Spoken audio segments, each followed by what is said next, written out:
Assalamualaikum warahmatullahi wabarakatuh. Apa kabar sahabat Secan yang selalu sehat dan cantik? Tentunya baik ya. Dan pada kesempatan kali ini kita jumpa lagi pada program Ngopi Manis atau Ngobrol Pintar bersama dengan spesialis. Saya Dr. Dian, spesialis kulit dan kelamin, bersama dengan Dr.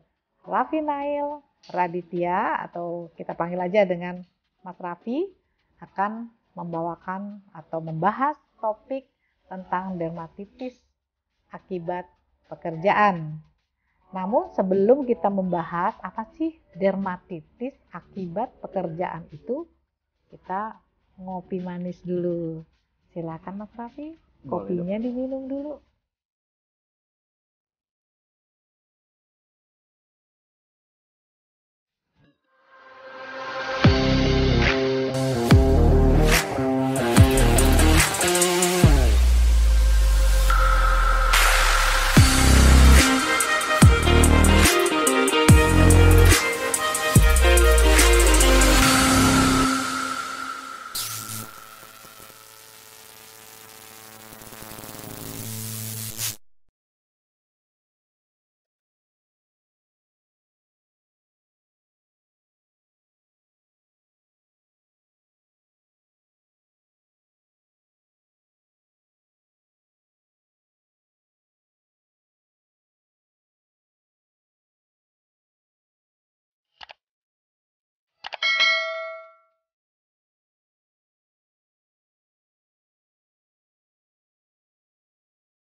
Mas Raffi apa kabar? Alhamdulillah baik dok. Sehat ya? Ya. Mas Raffi di Fakultas Kedokteran Yarsi semester berapa sekarang? Sekarang ini saya sedang semester kedua dok. Kedua untuk kepaniteraan ya? Paniteraan. Alhamdulillah sebentar lagi jadi dokter. Alhamdulillah. Insya Allah jadi dokter yang hebat gitu ya Mas Raffi. Amin, dok. Mas Raffi ini kan topiknya tentang dermatitis akibat pekerjaan. Bisa dijelaskan apa sih itu dermatitis akibat pekerjaan? Nah, jadi kan dermatitis ini kan peradangan ya dok. Jadi dermatitis ini adalah peradangan yang disebabkan oleh pajanan atau iritan, dan itu bisa bersifat alergen, dan contohnya tuh seperti bahan kimia, bisa juga seperti atau bisa api atau serangga gitu dok. Oke, jadi dermatitis itu radang pada kulit ya Mas Raffi ya? Peradangan pada kulit, tapi penyebabnya itu adalah pekerjaan. Artinya apa yang kontak pada saat bekerja, maka itulah yang menyebabkan terjadinya dermatitis. Sehingga kita sebut dengan dermatitis akibat pekerjaan. Jadi tentunya pekerjaan ini ada bahan kontak yang selalu mengakibatkan dermatitis ya. Jadi apa saja tadi sudah disebutkan oleh Mas Raffi, pada umumnya akibat pekerjaan itu bisa berupa bahan yang mengakibatkan iritasi atau bahan yang mengakibatkan alergi. Jadi ada dua hal ini, bisa iritasi, bisa alergi. Tapi didapatnya dari mana? Dari bekerja ya. Nah, kemudian Mas Raffi, kira-kira pekerjaan apa sih yang bisa mengakibatkan seperti itu? Untuk pekerjaan yang paling sering itu biasanya contohnya seperti yang berhubungan dengan bahan kimia dok. Sepertinya penata rambut, lalu bisa pekerja logam. Cat rambut gitu ya Mas Raffi ya? Iya, cat rambut itu juga bisa, karena itu bahan alergi ya, bahan alergi, dok. Bagi orang tertentu Iya. ya. Terus apa lagi Mas Raffi? Contohnya juga seperti pekerja logam dok. Ya, satu orang bekerja di salon juga bisa ya jadi Iya. alergi gitu ya, karena cat rambut. Terus yang bekerja di yang berhubungan dengan logam dok. Logam gitu ya, Iya, bisa. Terutama nikel ini Mas Raffi ya kalau logam ya. Terus apa lagi? Lalu bisa juga yang berhubungan dengan di kebun-kebun dok. Jadi dia Iya betul ya, bisa karena bekerja di kebun itu dari tanaman dari gitu ya, tanaman, serangga juga gitu bisa, ya. dok. Apalagi nih Mas Raffi, kayaknya banyak ini ya. Banyak dok. Kalau kita pikir-pikir ternyata pekerjaan yang mengakibatkan dermatitis atau kelainan pada kulit ya cukup banyak ya. Banyak. Jadi artinya kalau kita bisa simpulkan, bahan yang berkontak dengan kulit, baik itu yang bersifat alergen atau bahan yang bersifat iritan ya, Mas Iya, Raffi ya. Tapi itu ditimbulkan karena bekerja. Kalau dia di rumah kan nggak kontak. Tapi kalau di tempat pekerjaan dia akan kontak dengan bahan itu ya. Oke, Mas Raffi. Jadi bisa kita simpulkan, dermatitis akibat pekerjaan itu bisa dua macam. Dermatitis kontak alergi atau dermatitis kontak iritan. Pekerjaannya tadi banyak ternyata. Pokoknya kontak dengan bahan apapun yang bersifat alergen atau iritan bisa menyebabkan dermatitis akibat pekerjaan ya. Nah, terpaksa saya harus bahas nih, ada dua nih Mas Raffi. Ini mau bahas yang mana nih? Yang iritan apa yang alergi? kalau saya ini lebih ke kontak iritan dok. Oke. Karena kalau kita bicara iritan aja udah panjang ya. Iya dok. Oke, tapi secara garis besar kita akan bedakan antara dermatitis kontak alergi dengan dermatitis kontak iritan. Sekarang yang iritan itu yang mana Mas Raffi? Jadi perbedaan dari iritan dan alergi ini, untuk iritan biasanya lebih akut dok. Jadi pajanan atau lesinya tuh lebih langsung, jadi langsung muncul lesinya gitu dok. Oke, jadi kalau iritan nih, semua orang bakal terjadi. Kalau disiram dengan asam yang kuat atau cairan yang basah kuat, ya nggak apa-apa tuh, kayaknya aman, aman, aman. Tahu besok, lah ini dia yang mana? Dia lupa. Iya. Ternyata kenanya kemarin gitu ya. Itu namanya akut lambat. Terus yang lainnya lagi? Ada lagi dok. Salah satu contohnya ada DKI kronik kumulatif dok. Kronik kumulatif. Contohnya apa itu? Dan biasanya itu sering terjadi pada tukang cuci baju dok.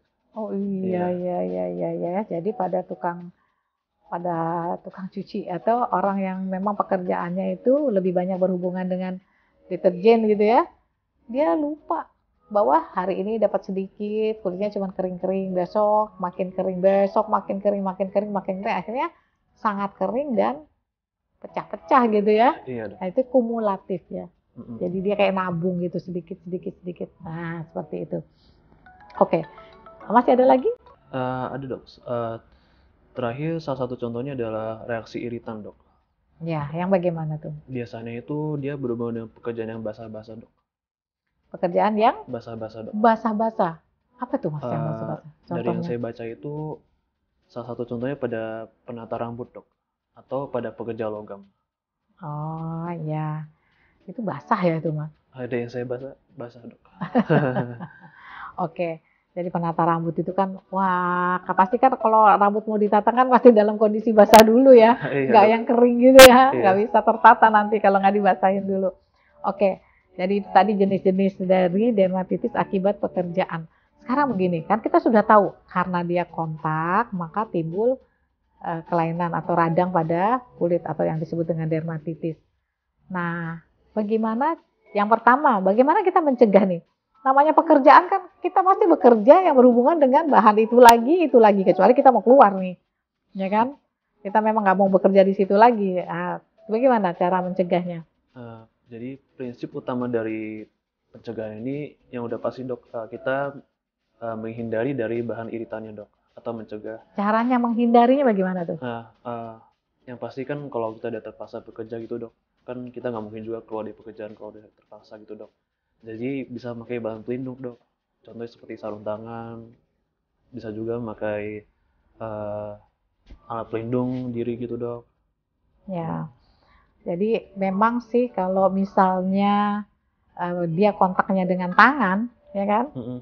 Itu dia pakai sarung tangan. Tapi kalau orang yang bekerja dengan ngelas, ngecat, yang berbahan kontaknya ada di sekitar dia, mungkin harus pakai Google kali ya, seperti itu ya. Iya dok. Jadi prinsipnya itu menggunakan pelindung untuk tidak kontak dengan bahan yang menyebabkan iritasi. Ya. Tapi ada kalanya orang sudah berusaha untuk mencegah, terutama yang kalau alergi. Tapi tetap terjadi alergi, karena kalau alergi kan tadi kenanya sekarang, nabung, jadinya makin berat. Ada kalanya bahkan terpaksa harus meninggalkan pekerjaan itu. Bisa, kenapa? Karena selalu tersiksa dengan pekerjaan itu. Itu udah finalnya begitu ya. Iya dok. Jadi artinya dermatitis akibat pekerjaan memang suatu kondisi yang kadang-kadang rumit. Sehingga memang harus membutuhkan perhatian khusus bagi atasan dari orang yang memiliki dermatitis akibat pekerjaan, harus bijaksana, ya kan? Mm-mm. Satu, mungkin dia berpindah dulu deh ke lokasi yang berbeda gitu ya. Kalau memang masih ada pekerjaan yang lain karena dia tidak bisa di situ. Tapi kalau memang orangnya memang tidak bisa juga, ya terpaksanya memang dia harus beralih ke pekerjaan yang lain Iya. ya. Karena terlalu berat mungkin efek dari dermatitis akibat pekerjaan terhadap dia ya. Nah, mungkin ini ya Mas Raffi yang bisa kita sampaikan hari ini ya tentang dermatitis akibat pekerjaan yang ternyata itu sangat kompleks, tidak simpel ya. Jadi ada yang mendadak muncul, tapi ada juga yang masih butuh waktu, ada yang kumulatif gitu ya, Mas Iya. Raffi ya. Dan semuanya tentu tujuan utama adalah bagaimana supaya terhindar dari kondisi dermatitis, yaitu dengan menggunakan pelindung. Atau caranya lagi dengan ada periodik nih, pada umumnya itu di tempat-tempat pekerjaan yang memang ada kontak dengan bahan-bahan tersebut, ada periode diistirahatkan untuk dia cuci tangan, gitu ya kalau misalnya kontaknya dengan tangan Iya, ya. Dok. Tapi kadang-kadang karyawannya yang nggak mau cuci tangan itu.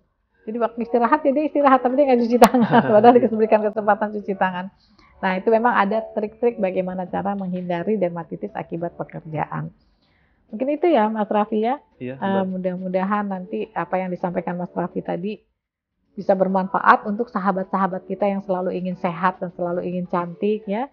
Dan mudah-mudahan dengan mengetahui, oh ini ada dermatitis yang ditimbulkan oleh pekerjaan, mereka bisa memilih pekerjaan yang tidak berisiko untuk dirinya masing-masing ya. Walaupun tidak semuanya lah bisa alergi gitu ya, Mas Raffi. Semoga Mas Raffi selalu sehat, Amin. segera selesai menjadi dokter yang hebat ya, Amin, Dok. dan memberikan manfaat untuk masyarakat banyak. Sahabat Secan, terima kasih atas perhatian terhadap diskusi kita kali ini. Mudah-mudahan memberikan manfaat untuk kita semua.